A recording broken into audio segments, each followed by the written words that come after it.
मोर्चाचे नेतृत्व करत असलेले शिवसेना नेते, युवा सेना प्रमुख भाषण पाहिजे की आदित्य ठाकरेंची प्रेम पाहिजे?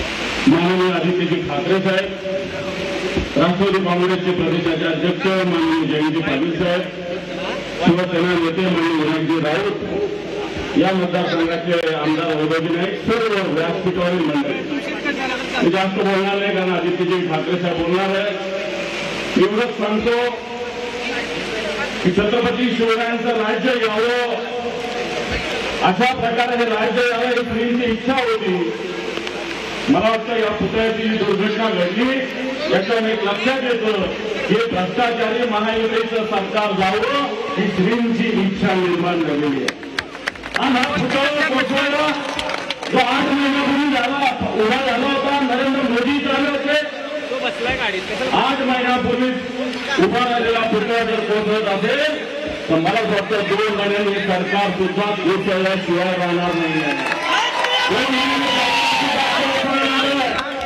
कारण अशा पद्धतीनं छत्रपती शिवरायांच्या महाराष्ट्रात छत्रपती शिवरायांचा अवमान होतोय. खरं तर याची निवृत्त न्यायाधीशामार्फत चौकशी होण्याची आवश्यकता आहे.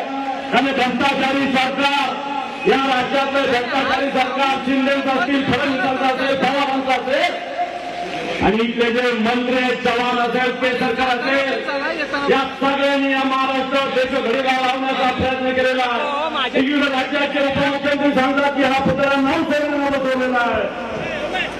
लाजा वाटत नाही देशाच्या नौसेनेला बदनाम करता, स्वतंत्र पास जागण्यासाठी या देशाच्या नौसेनेला बदनाम करता.